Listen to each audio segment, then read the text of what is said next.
Selamat malam saudari-saudara, ibu bapak yang terkasih dalam Kristus. Memang ini baru pertama kali kami dari Komisi Liturgi melakukan sosialisasi buku ibadat untuk lingkungan dan stasi di seluruh wilayah Keuskupan Surabaya. Sebab biasanya yang membuat atau bertugas untuk menyiapkan buku pedoman-pedoman ini adalah dari Komisi Katekese.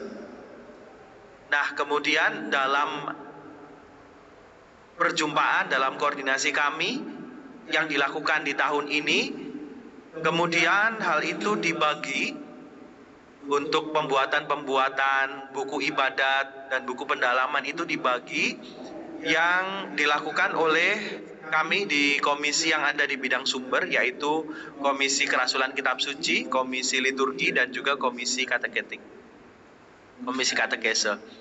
Maka kami hari ini yang ditugaskan untuk menyiapkan buku ibadat lingkungan atau pendalaman Advent itu melakukan tugas rutin sebelum ibadat ini dilakukan, yakni sosialisasi atau pengumatan bagi Anda sekalian. Seperti tadi yang sudah dijelaskan oleh Kak David, bahwa tema yang kami ambil untuk ibadat Advent ini adalah mengikuti prioritas dari arah dasar Keuskupan Surabaya, yang mana untuk perwujudan arah dasar di tahun 2025 sampai 2026 adalah umat yang dewasa dalam iman, yang mana kemudian tetap berakarkan pada lingkungan yang hadir di tengah-tengah masyarakat. Maka lingkup lingkungan ini pun tetap penting untuk dipelihara, untuk terus-menerus dijaga. Kemudian di tahap 2 arah dasar Keuskupan Surabaya 2025 sampai 2026 ini kita diajak untuk fokus pada jati diri sebagai persekutuan murid-murid Kristus yang dewasa dalam iman. Nah, di sini kita akan diajak untuk mewujudkan tritugas Kristus. Jadi perwujudan dari kedewasaan iman kita adalah dengan mewujudkan tritugas Kristus, yakni sebagai nabi, raja, dan imam. Kita bersama-sama dengan seluruh gereja mau menunjukkan bagaimana setiap umat yang telah dibaptis, yang telah disatukan dengan Kristus dalam gerejanya, itu ikut serta bekerja sama, memikul tanggung jawab dan perutusan sebagai nabi, raja, dan imam ini.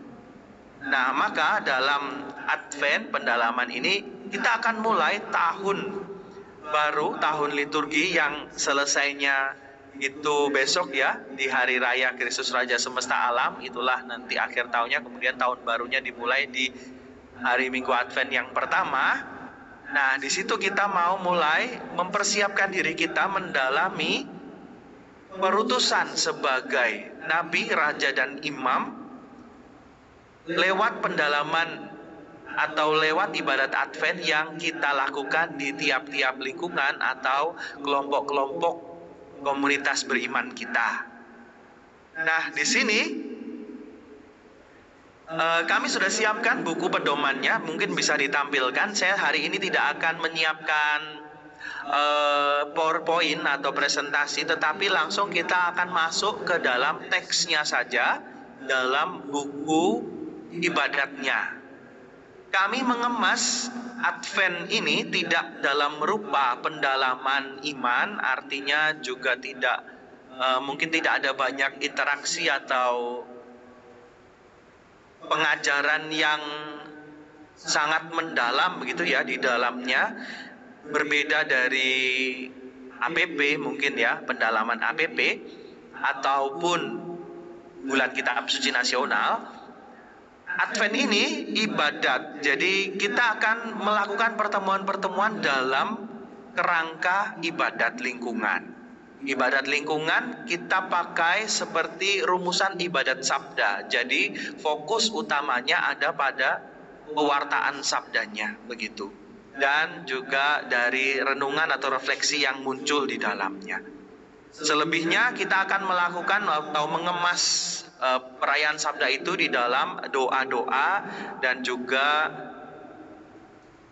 ini ya, kebersamaan di dalam doa begitu. Nah, maka mari kita siapkan, kalau sudah bisa ditampilkan bukunya, silahkan ditampilkan. Di Anda sekalian sudah dibagikan, saya pikir, buku pendalaman ini, maka Anda juga bisa mengikutinya dari buku yang sudah Anda terima itu.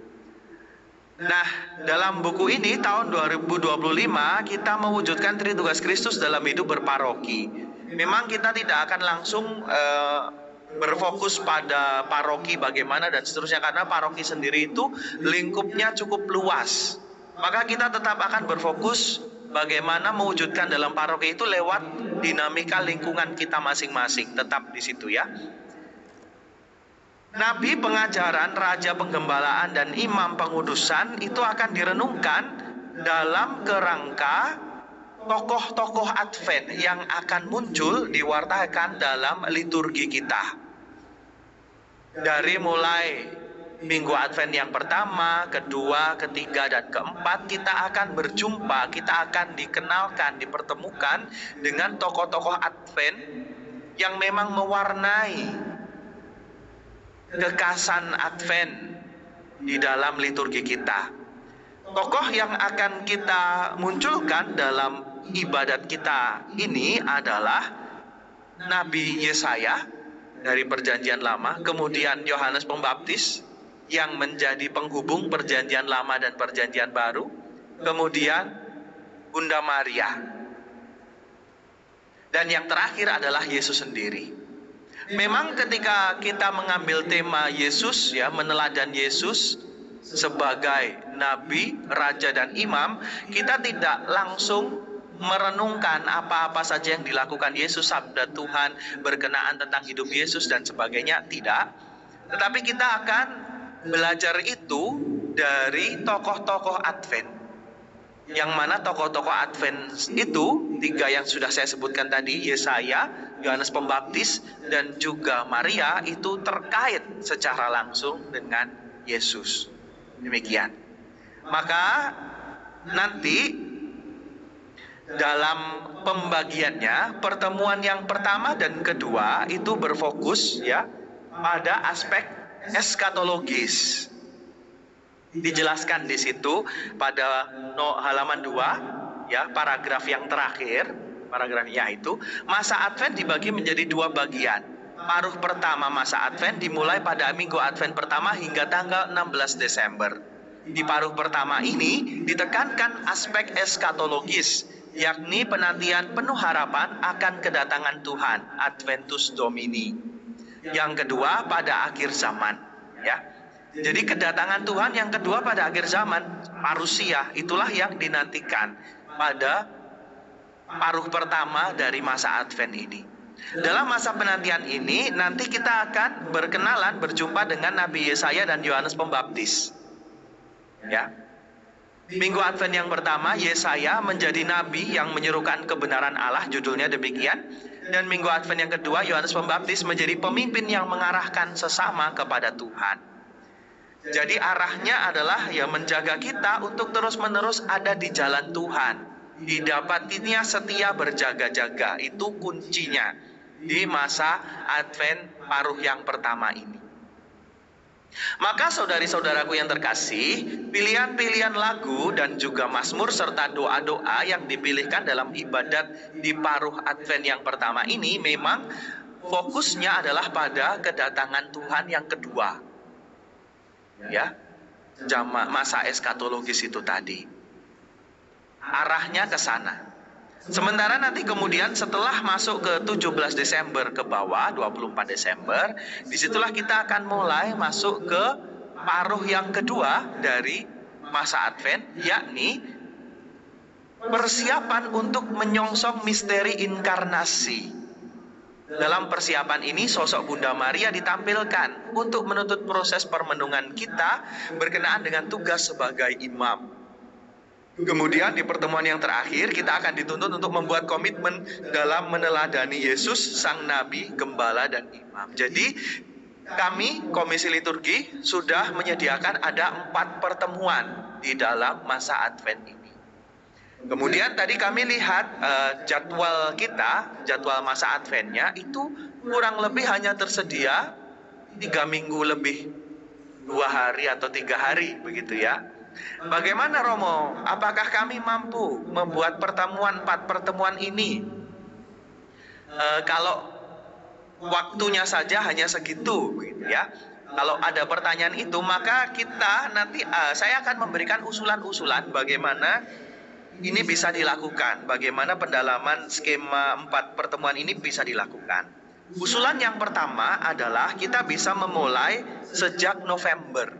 Jadi setelah Hari Raya Kristus Raja Semesta Alam, itu kita sudah bisa mulai untuk memasuki masa Advent yang pertama. Di minggu depannya kita bisa mulai mengadakan Advent duluan. Walaupun sebenarnya ini agak tidak sesuai dengan liturgis, apalagi karena nanti di dalamnya ada penyalaan lilin dan seterusnya, dan itu belum dilakukan di gereja. Ya, maka usulan ini memang setidaknya untuk menjembatani kita bisa melakukan 4 pertemuan itu. Meskipun nanti mungkin dirasa kurang liturgis, tetapi tetap mungkin untuk dilakukan. Lalu yang kedua, bisa dilakukan tetap pada kerangka masa Advent, yakni tanggal 1 Desember sampai sekitar tanggal 22 Desember. Maka bagaimana kita bisa melakukan 4 pertemuan dalam 3 minggu tersebut, gitu ya? Bisa kita lakukan dengan cara ya tetap mengikuti 4 pertemuan, mungkin hari Senin ya, setiap hari Senin maka tetap bisa dilakukan 4 pertemuan. Kalau kita ikuti hari Senin, atau kemudian bisa juga kita lakukan dengan cara misalnya pertemuan yang keempat, penyusunan komitmen, itu bisa dilakukan di pertemuan yang digabung dengan pertemuan yang ketiga. Itu juga bisa dilakukan.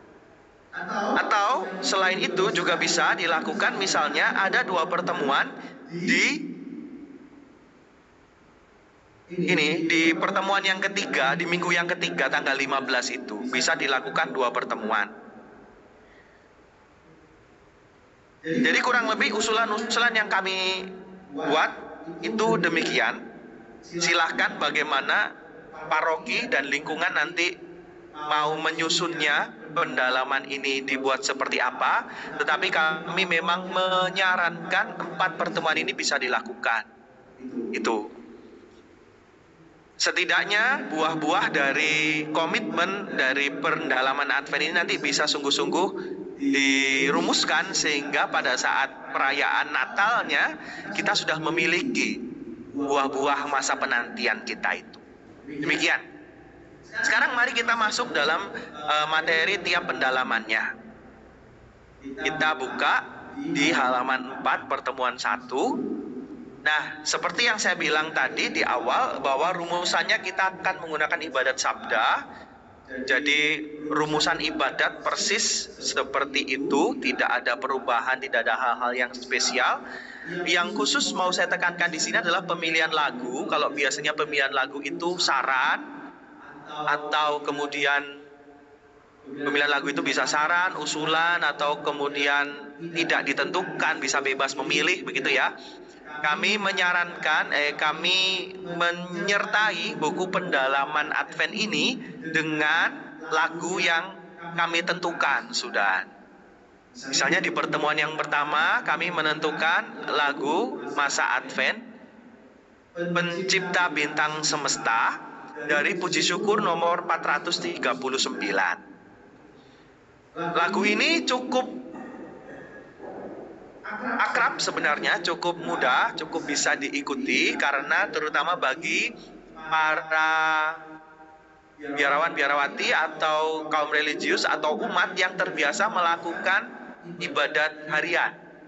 Karena lagunya, pola lagunya kami ambil dari situ, dari Puji Syukur dan juga dari pola ibadat harian. Nanti untuk sosialisasi lagu-lagu ini kami sudah menyediakan rekamannya, nanti bisa disampaikan di akhir sesi ini, atau bisa juga dibagikan kepada peserta untuk di-download, atau Anda bisa juga mencarinya di YouTube, sebenarnya bisa. Oh ya, linknya juga sudah dimasukkan di chat, di kolom chat. Baik, itu lagunya. Kemudian seperti biasa dibuka dengan tanda salib dan salam. Salam kami buat memang pemimpin ya yang membuat, jadi yang menyampaikan, sehingga kita tidak menggunakan salam dalam ekaristi, tapi ini salam dalam ibadat. Pengantar di sini saya buat kurang lebih masing-masing itu 3 paragraf. Kami sarankan memang dipelajari sendiri, kemudian disampaikan sendiri, diparafrase sendiri.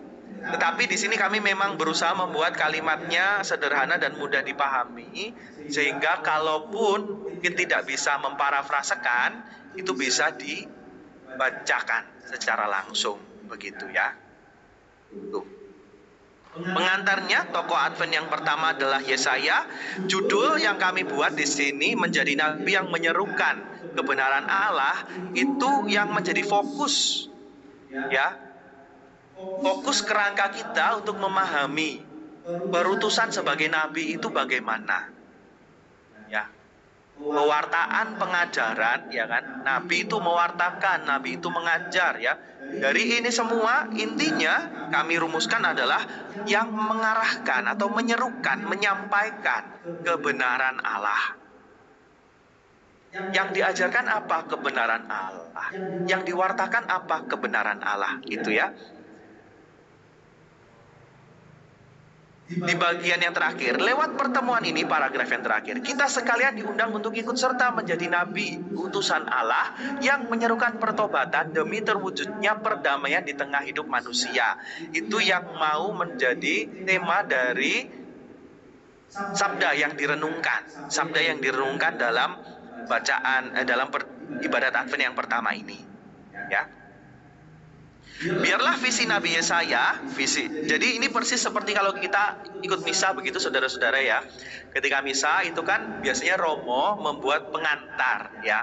Ketika misa Romo itu membuat pengantar untuk masuk ke dalam perayaan Ekaristi. Nah, pengantar ini ya persis seperti pengantar misa itu. Jadi untuk masuk ke ibadat sabdanya nanti, pewartaan sabdanya apa ya, ini pengantarnya demikian, dibuat seperti itu. Visi Nabi Yesaya berarti visi yang akan didalami di bacaannya begitu. Tidak menjadi sekedar harapan kosong, melainkan dapat terwujud melalui sikap hidup dan kesaksian kita sebagai umat pilihannya. Untuk itu marilah kita siapkan hati masuk ibadat ini dan menyalakan lilin sebagai simbol hati kita yang berkobar dalam menantikan kedatangan Tuhan. Nah, berbeda dari pertemuan Advent kita sebelumnya, pertemuan Advent kita ini selalu diawali dengan setelah tanda salib, salam, pengantar, kemudian langsung penyalaan lilin. Jadi penyalaan lilin itu memang di awal. Supaya apa? Supaya ya sepanjang pertemuan itu ya kita benar-benar melakukannya dalam kesiapan hati, memasuki misteri Advent yang pertama, bisa dikatakan begitu. Doanya dipimpin oleh umat, kemudian dijawab atau dipimpin oleh pemimpin dan dijawab oleh umat ya. Jadi pemimpin memulai, datanglah ya Tuhan, nyalakanlah api iman, pengharapan dan cinta dalam hati kami. Kemudian umat menanggapi atau menjawab, agar terang-Mu menyinari hidup kami. Kemudian lilin dinyalakan. Setelah itu, semoga kami selalu setia dan siap siaga menantikan kedatangan Yesus Putra-Mu, agar kami menjadi saksi-Mu seperti pelita yang bernyala dalam kegelapan dunia. Jadi kami pilih rumusan doa ini untuk mengingatkan kita selalu tentang 2 dimensi makna Advent tadi, yakni kita menantikan kedatangan Yesus yang kedua, ya, berjaga-jaga selalu, dan kita menantikan inkarnasinya atau menghayati Yesus yang akan datang ke tengah-tengah kita, yang mengajarkan, memimpin hidup kita pada keselamatan. Terus kemudian setelah penyalaan lilin langsung disambung dengan pendarasan Mazmur. Kami ambil dari Mazmur 25 yang dibagi menjadi 2. Bagian yang pertama itu didaraskan untuk pertemuan ibadat yang pertama. Kemudian bagian yang kedua didoakan, didaraskan di pertemuan ibadat yang kedua, gitu ya. Jadi pola pendarasannya itu kami menggunakan pola Mazmur ibadat harian. Apakah boleh diganti, Romo? Silahkan kalau Anda memang merasa mampu, biasa dan sebagainya. Tetapi karena ini kami membuat buku pedoman untuk satu, kami buatkan satu pola saja. Dan kemudian ini bisa diulang-ulang terus agar umat semakin akrab dan terbiasa. Karena kami juga mau memperkenalkan salah satu doa resmi gereja, yakni ibadat harian kepada umat, begitu. Supaya mereka akrab dan terbiasa melakukan ini. Pola yang kami ambil adalah ini ya. Na na na na na na na, itu ya. Do re do si sol la. Untuk ulangannya, bagaimana kita mendaraskan ulangannya? Ulangannya saya memberi dua kemungkinan. Kemungkinan yang pertama adalah didaraskan dengan nada do saja. Do, gitu ya. Datanglah ya Tuhan, tunjukkanlah rahmat dan kasih setiamu kepada kami. Seperti itu, bisa do saja, atau juga bisa mengikuti pola itu. Ya, do re do, datanglah ya Tuhan, tunjukkanlah rahmat dan kasih setiamu kepada kami, gitu ya. Tunjukkanlah rahmat dan kasih setiamu kepada kami. Seperti itu. Jadi silakan dipilih, mau didaraskan hanya dengan nada do saja atau mengikuti pola pendarasan mazmurnya, begitu. Lalu mazmurnya itu didaraskan sesuai dengan pola tadi. Masing-masing baris ya mengikuti itu. Didaraskan siapa? Anda bisa pilih dari salah satu peserta yang hadir sebagai kantor atau dipimpin oleh pemimpinnya sendiri. Silakan. Kami membuka memang keterlibatan semakin banyak semakin baik, gitu ya. Maka kalau kemudian mazmurnya ini ditunjuk dari kantor, itu boleh nanti jadi pemimpinnya. Bisa bergantian, laki-laki, perempuan, itu juga lebih bagus, ya. Saya memberi contoh lagi. Jadi mazmur ini didaraskan, kemudian ada ulangannya, gitu ya. Dimulai dari ulangannya dulu. Datanglah ya Tuhan, saya pakai yang pendarasan do saja. Datanglah ya Tuhan, tunjukkanlah rahmat dan kasih setiamu kepada kami. Kemudian kantornya. Kepadamu ya Tuhan kuangkat jiwaku, Allahku, kepadamu aku percaya. Janganlah kiranya aku dipermalukan, janganlah musuhku bersorak-sorai mengolok aku. Ya, semua orang yang menantikan Engkau takkan dipermalukan. Biarlah dipermalukan mereka yang mudah berkhianat. Datanglah ya Tuhan, tunjukkanlah rahmat dan kasih setiamu kepada kami. Seperti itu. Jadi ulangan itu didaraskan oleh umat bersama-sama. Kemudian bagian mazmurnya didaraskan oleh kantor atau pemazmur. Satu orang atau dua orang bisa dibagi. Begitu. Demikian untuk mazmurnya. Ditutup sampai yang terakhir adalah kemuliaan. Setelah kemuliaan, ulangan. Datanglah ya Tuhan, tunjukkanlah rahmat dan kasih setiamu kepada kami. Selesai. Setelah selesai, langsung pemimpin menyambung dengan doa pembuka. Saya beri tanda kurung di dalam doa pembuka itu bersama-sama, itu sebagai alternatif. Dalam liturgi, pada prinsipnya doa itu selalu bersifat presidensial, ya. Doa-doa seperti ini, pembuka, penutup dan sebagainya, itu selalu bersifat presidensial. Artinya didoakan hanya oleh pemimpin. Tetapi karena ini kita ada di dalam pendalaman lingkungan, maka saya beri alternatif, bisa kita mengikuti pola liturgi. Jadi didoakan oleh pemimpin saja. Marilah kita berdoa, begitu, kemudian pemimpin yang mendoakan. Atau kalau mau kemudian umat bisa terlibat semua dan mendalami isi doanya, itu bisa, marilah kita berdoa bersama-sama. Pada prinsipnya setelah ajakan, kami mengusulkan selalu ada waktu hening sejenak. Jadi marilah kita berdoa bersama-sama. Allah Bapa yang Maha Pengasih, kemudian bersama-sama, begitu ya. Demikian. Kemudian bacaan kitab suci diambil dari Yesaya bab 2 ayat 1 sampai 5. Ya. Isinya adalah bagaimana nanti pada saat waktunya Tuhan gitu ya. Pada saat waktunya Tuhan akan saatnya ya, hari-hari Tuhan, hari-hari terakhir itu kan. Perdamaian dunia akan terwujud.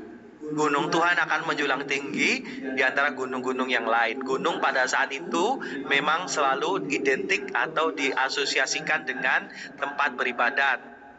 Nah, gunung Tuhan artinya berarti Tuhan meraja. Gunung Tuhan yang menjulang tinggi di atas bukit-bukit, di atas tempat-tempat ibadat yang lain, berarti ya Tuhan yang meraja. Gitu ya. Yang kami tekankan dalam ibadat ini adalah di ayat yang keempat, ya, sabda Tuhan yang kami tekankan di sini adalah di ayat yang keempat. Dia akan menghakimi antara bangsa-bangsa dan memutuskan perkara bagi banyak suku bangsa. Mereka akan menempa pedang-pedangnya menjadi mata bajak dan tombak-tombaknya menjadi pisau pemangkas. Bangsa tidak akan lagi mengangkat pedang melawan bangsa lain dan mereka tidak akan belajar perang. Itu adalah gambaran dari perdamaian yang akan terjadi pada hari-hari terakhir. Gitu kan. Maka hari-hari terakhir ini bukan soal kiamat, hukuman yang mengerikan dan sebagainya, tapi justru penghakiman Tuhan yang mendamaikan dunia itu akan terwujud begitu. Maka pesannya bagi kita adalah di ayat yang kelima terakhir, hai kaum keturunan Yakub, mari kita berjalan dalam terang Tuhan. Gitu ya. Maka renungan singkatnya ini seperti prinsipnya sama dengan pengantar tadi, itu bisa dibacakan begitu saja atau bisa diparafrase. Demikian ya. Bisa diparafrase, bisa dibaca atau bisa diparafrase. Dan renungan ini berisi apa? Berisi sungguh tentang tadi pesan dari Yesaya tadi, visi dari Yesaya tadi. Kemudian di akhir renungan itu selalu ada pertanyaan reflektif bagi umat. Nah, pertanyaan reflektif ini bagaimana prinsipnya? Prinsipnya adalah untuk bahan permenungan, meresapkan sabda Tuhan. Setelah sabda Tuhan itu disampaikan, dibacakan, kemudian penjelasan tentang sabda Tuhan itu disampaikan juga. Nah, umat diberi waktu hening sejenak untuk merenungkan setiap refleksi tersebut. Misalnya di sini saya sediakan ada 3 pertanyaan, kami sediakan ada 3 pertanyaan. Apa yang dapat kita teladan dari nubuat Yesaya di atas dalam melakukan perutusan sebagai nabi di zaman modern ini? Bisa dengan pengalaman. Gitu ya, pengalamannya apa? Terus yang kedua, hambatan apa yang kualami saat aku melakukan peran kenabianku dalam kehidupanku sehari-hari, baik di dalam keluarga, gereja maupun masyarakatku. Nah, di sini nanti bisa muncul di keluarga, di lingkungan, di paroki. Nah, ini bisa didalami di situ. Hambatannya apa untuk bisa berjaga setia di jalan Tuhan. Terus yang ketiga, apa niat dan pertobatan yang hendak ku buat selama masa Advent ini agar aku dapat semakin menghayati perutusan kenabian. Jadi setiap refleksi diakhiri dengan ada niatnya. Hambatanku ini maka niatku apa, gitu ya. Begitu. Kemudian setelah sabda Tuhan langsung disambung dengan doa permohonan. Doa permohonan, di sini kami tidak membuat doa permohonan, tapi doa permohonan kami ambil dari buku Brevir, buku ibadat harian. Ya. Kami ambil dari sana dan kami pilih mana yang memang paling mewakili, paling sesuai dengan tema yang kita renungkan. Memang saudara-saudariku yang terkasih, doa permohonan di sini juga bukan doa yang liturgis, yang sesuai dengan misa. Kok bisa begitu, Romo? Karena doa liturgis yang sesuai dengan misa itu membaca doa itu tidak berdoa langsung kepada Tuhan, tetapi hanya membacakan intensi. Sementara yang berdoa langsung kepada Tuhan adalah imamnya. Ya, imam yang berdoa langsung kepada Tuhan. Maka pembaca doa permohonan atau doa umat dalam misa itu hanya membacakan intensinya apa. Bagi ini semoga begini, bagi ini semoga begini. Jadi tidak langsung berdoa kepada ya Tuhan semoga mereka, tidak seperti itu. Sementara kalau dalam doa permohonan yang kami tulis di sini, kami ambil dari Brevir, memang ini doanya langsung, ya. Jadi bukan doa yang seperti dalam perayaan Ekaristi, tapi doa permohonan dalam perayaan Ekaristi, tapi ini doa yang langsung kepada Tuhan. Maka nanti doa-doa spontan yang melanjutkan dari doa permohonan ini bisa juga mengikuti pola ini, ya, mengikuti pola ini. Doanya kami buat, jawabannya di sini adalah datanglah kerajaan-Mu ya Tuhan. Karena kita mengharapkan, tadi Nabi mengatakan Tuhan akan menyatakan kemuliaannya di akhir zaman dan sebagainya, hari-hari terakhir. Maka kita ini sebagai orang yang menantikan kedatangan kerajaan Tuhan. Jawabannya demikian. Ya. Pemimpin mulai, Allah Bapa yang Maha Kuasa berulang kali mengulurkan tangan untuk menyelamatkan umatnya. Marilah kita memohon kepadanya. Umat menjawab, datanglah kerajaan-Mu ya Tuhan. Lalu boleh dilanjutkan oleh pemimpin atau lektor yang ditunjuk. Ya, langsung mengatakan, bermurah hatilah ya Tuhan agar kami menghasilkan buah pertobatan yang sejati untuk menerima kerajaan-Mu yang telah mendekat. Marilah kita mohon kepadanya, dijawab. Kami menyediakan ada doa permohonannya, tidak membuat hanya spontan saja. Untuk apa? Untuk membantu umat, ya, membantu umat untuk merumuskan doa, gitu. Karena biasanya ketika saya, ya, pengalaman saya mengikuti ibadat-ibadat lingkungan seperti ini, umat kesulitan untuk membuat doa permohonan. Hanya orang-orang tertentu saja yang berdoa dan sebagainya, dan kemudian bingung untuk menghubungkan dengan misteri atau renungan yang sudah didalami selama ibadat. Maka kami mengusulkan tetap ada doa ini yang dibacakan, kemudian baru dilanjutkan dengan doa-doa permohonan, menyambung atau aktual dengan kebutuhan masing-masing. Setelah doa permohonan langsung dilanjutkan dengan doa masa Advent dari Puji Syukur nomor 86, atau di dalam buku ibadat ini dalam lampiran halaman 36. Ya, doa masa Advent. Kemudian langsung setelah doa masa Advent langsung doa ini ditutup dengan Bapa Kami, ya.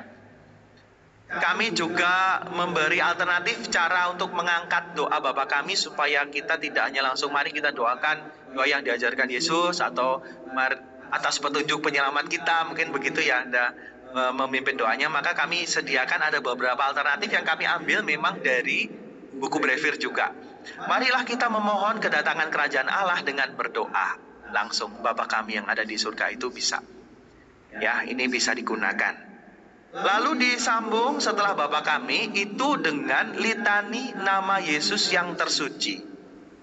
Sekaligus doa dalam litani ini nanti akan menjadi doa penutup dari ibadat kita. Jadi kami tidak sediakan doa penutup lagi di situ, tapi doa dari litani nama Yesus yang tersuci itu menjadi doa penutupnya. Maka setelah litani ini selesai didoakan, langsung berkat.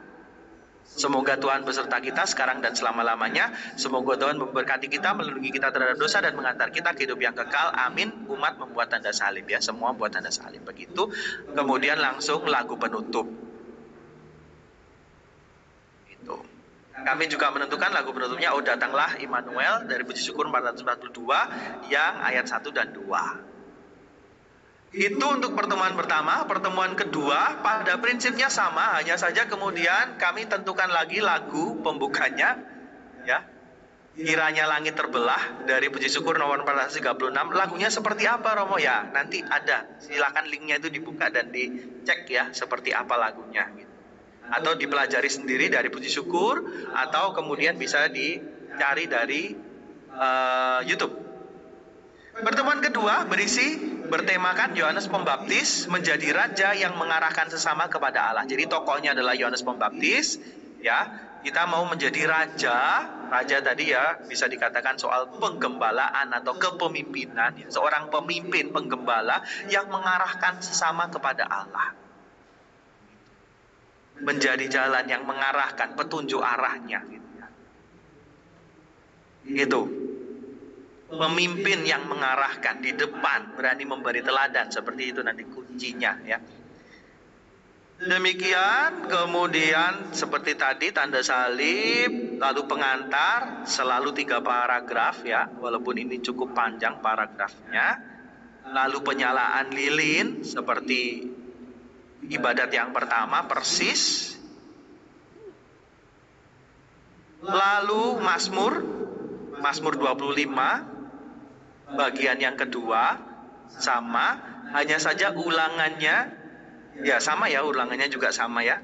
Datanglah ya Tuhan, tunjukkanlah rahmat dan kasih setiamu kepada kami, sama.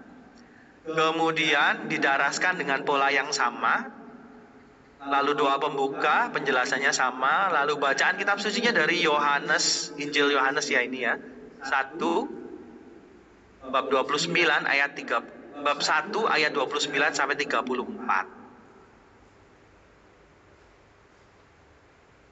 Kata kuncinya adalah ya di bagian awal tadi, lihatlah anak domba Allah yang menghapus dosa dunia. Jadi Yohanes Pembaptis yang mengarahkan orang untuk melihat kepada Yesus gitu ya. Yohanes Pembaptis yang mengarahkan orang kepada Yesus untuk melihat Yesus, memimpin orang ke sana. Jadi Yohanes tidak mengarahkan keagungan, kehebatan dan sebagainya pada dirinya sendiri, tapi pada ya sang cahaya sejati, yakni Yesus sendiri. Maka di ayat 33 itu juga penting. Aku pun dulu tidak mengenalnya, tetapi Dia yang mengutus aku untuk membaptis dengan air telah berfirman kepadaku, jikalau engkau melihat roh itu turun ke atas seorang dan tinggal di atasnya, dialah yang membaptis dengan Roh Kudus, gitu ya. Jadi ini diarahkan kepada Yesus. Aku telah melihatnya dan memberi kesaksian, ia inilah anak Allah. Demikian, kemudian renungan singkatnya kurang lebih ada 5 paragraf, ya. Memang ada 5 ya, bukan kurang lebih ya. Ada 5 paragraf. Kemudian lanjut pertanyaan reflektifnya. Sebenarnya rumusannya sama, tetapi ini diarahkan pada menjadi raja tadi, pemimpin yang mengarahkan orang, yang membawa orang menuju kemana, begitu ya. Itu. Maka apa yang dapat kita teladan dari Yohanes Pembaptis dalam melakukan perutusan sebagai pemimpin Kristiani? Saya lebih mudahkan begitu, karena nanti kalau raja pada bingung gitu kan.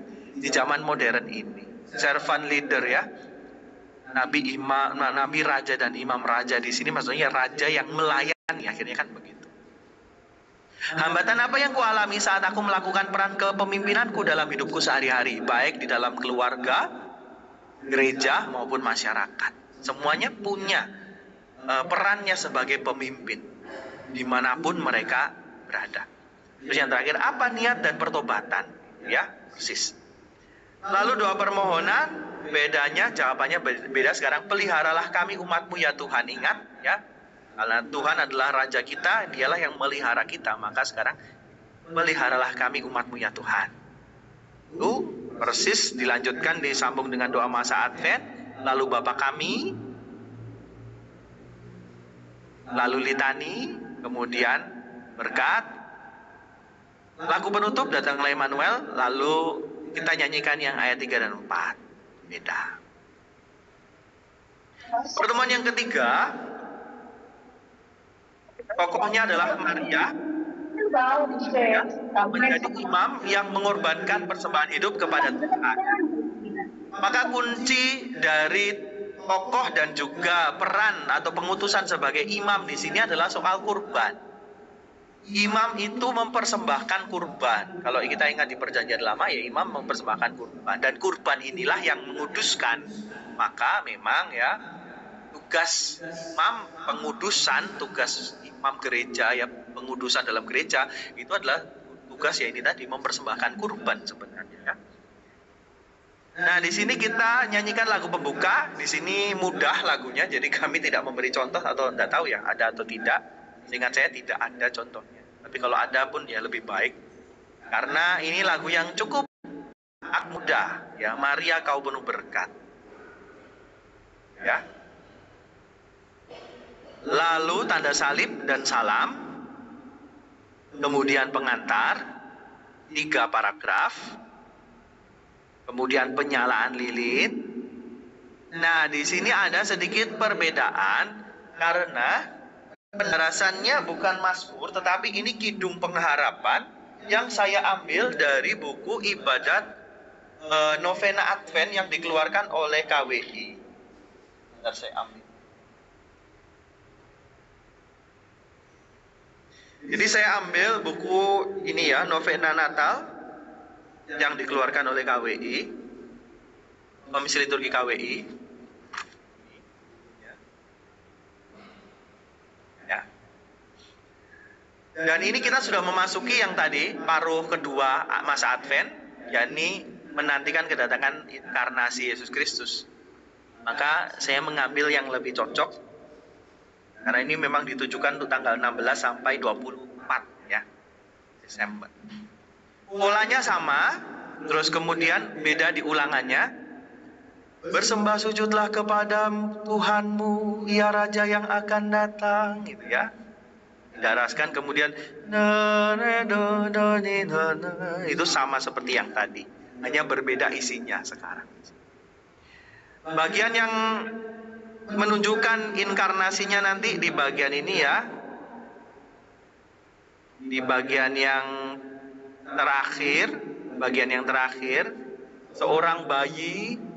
Nah, itu orang bayi dilahirkan bagi kita dan digelarkan Allah yang kuat, dialah itu inkarnasinya. Terus kemudian bawahnya mendukung, hai Bethlehem, kota Allah Maha Tinggi, daripadamu tampillah pemimpin Israel, gitu ya. Karena kekal asalnya maka ia dimuliakan di seluruh dunia, dan bila ia datang damailah di atas bumi. Tuh. Setelah pendarasan kidung pengharapan ini, langsung dilanjutkan doa pembuka, lalu bacaan kitab suci. Bacaan kitab sucinya ini sudah sangat akrab bagi Anda sekalian karena ini berisi fiat Maria. Aku ini hamba Tuhan, terjadilah padaku menurut perkataanmu. Maka bagi pemimpinnya saya pikir tidak akan kesulitan ya, karena ini sudah sangat cukup sering didalami bersama-sama. Kemudian renungan singkatnya ada 5 paragraf tentang hakikat pelayanan tugas sebagai imam. Yang seringkali ya imam itu identik dengan romo, ekaristi, misa, kurban dan sebagainya gitu ya. Nah, lantas bagaimana dengan umat? Lantas bagaimana dengan kaum perempuan gitu kan? Bagaimana kaum perempuan itu mewujudkan tugas sebagai imam? Nah, ini maka saya tampilkan teladan Bunda Maria sendiri yang dia pun bisa melakukan tugas perutusannya sebagai imam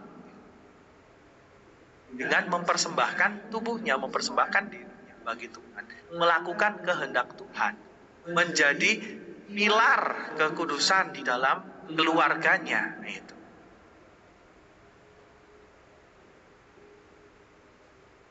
Misalnya di paragraf yang keempat ini ya.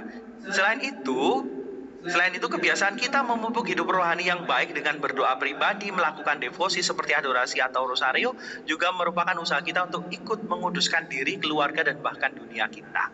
Demikian juga puasa dan laku tapa kita. Berbagai latihan rohani yang kita lakukan adalah upaya pengudusan diri dan bisa dipandang sebagai silih atas dosa dan kesalahan keluarga atau masyarakat kita. Misalnya dengan berpuasa kita melatih diri untuk mengendalikan nafsu diri atau mendedikasikan kesalehan puasa itu bagi orang lain yang sedang kita doakan. Ini pun juga bisa dipandang sebagai tugas praktis ya, praktis sekali sebagai imam. Tadi mempersembahkan kurban, melakukan silih. Ya, memberikan hidup, waktu, tenaga untuk pengudusan dunia. Gitu ya. Kemudian pertanyaan refleksinya, apa yang dapat kita teladan dari Bunda Maria dalam melakukan perutusan sebagai imam di zaman modern? Jadi dari apa yang dilakukan Bunda Maria kita belajar apa? Bisa dari pengalaman juga. Itu menarik kalau mau didalami. Dari setiap refleksi ini memang saya tidak menyertakan ada sharing atau apa gitu ya. Ini bebas kami serahkan kepada Anda sekalian. Anda mau sharing atau tidak? 1-2 orang mau sharing boleh gitu kan. Intinya adalah masing-masing melakukan refleksi ini untuk dirinya. Kalau kemudian nanti ada sharingnya juga boleh. Tapi itu tidak menjadi tekanannya.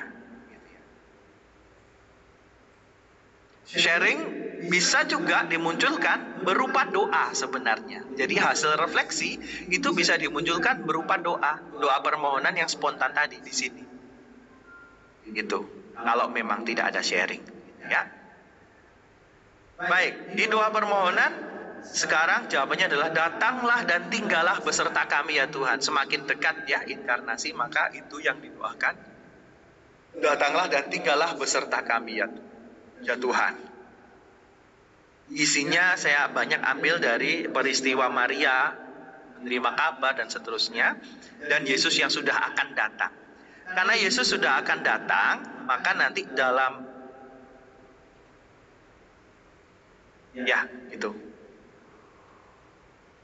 dalam doa Bapa Kami-nya tetap ya dipimpin, marilah kita memohon kedatangan kerajaan Allah dengan berdoa, gitu ya. Sama. Berikutnya sama. Terus di sini kita sudah bisa menyanyikan lagu Putri Sion. Gitu.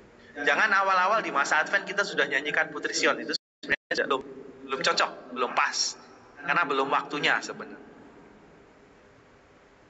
Dan yang terakhir, pertemuan keempat, membuat komitmen, aku mengikuti Yesus, Sang Nabi, Raja, dan Imam.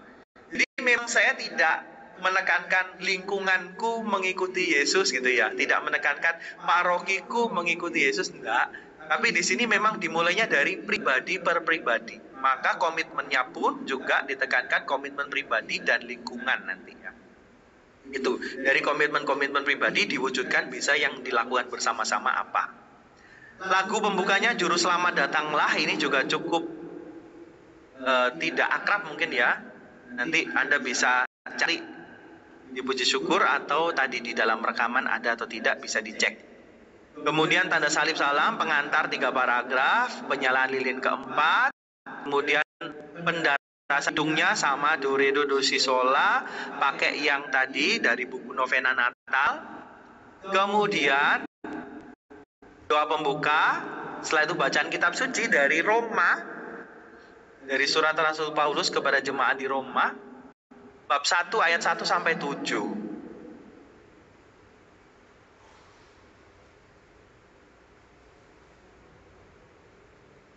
Itu ya. Yang terpenting mau kami sampaikan di sini adalah terutama ayat 6, kamu juga termasuk di antara mereka. Kamu telah dipanggil menjadi milik Yesus Kristus, terutamanya di situ. Kepada kamu sekalian yang tinggal di Roma, yang dikasihi Allah, yang dipanggil dan dijadikan orang-orang kudus, anugerah dan damai sejahtera Allah Bapa kita dan Tuhan Yesus Kristus menyertai kamu. Jadi terutama itu, kita sudah dipanggil dan menjadi milik Allah. Sebagai milik Allah ya kita berarti ikut serta melakukan tugas Kristus tadi. Nah itu. Terus ini renungan singkatnya, pendek sekali memang, karena tekanannya di sini adalah membuat. Nah, jadi tidak lagi mendengarkan renungan-renungan tadi, tapi seperti menyimpulkan dari proses dari pertama, merenungkan tentang nabi, tentang raja, kemudian tentang imam. Nah, di sini kemudian baru mengumpulkan hasilnya apa, komitmennya apa, terus kemudian dari komitmen-komitmen pribadi tadi juga membuat komitmen kelompok. Tindakan gerejawi bisa lingkungan atau ibadat itu dilakukan di mana, misalnya kategorial atau mana dan sebagainya. Itu di akhir kami menyarankan pemandu membacakan keputusan bersama yang dibuat dengan didengarkan dan dijawab penuh kesiapan oleh seluruh umat yang hadir. Nggak tahu menjawabnya bagaimana, yang jelas harapannya komitmen nanti bisa diketahui oleh semua yang hadir, bisa disampaikan oleh semua anggota lingkungan. Setelah itu doa permohonan, datanglah ya Yesus, jawabannya. Tuh kemudian doa masa Advent, Bapa Kami-nya, ingatlah kami ya Tuhan, bila Engkau masuk ke dalam kerajaan-Mu dan ajarilah kami berdoa. Itu pemimpinnya menyampaikan demikian, lalu menutup berkat dan lagu penutup. Ya itu saja. Kemudian di bagian akhir itu lampiran tadi, ada doa masa Advent dan litani. Demikian yang bisa saya sampaikan.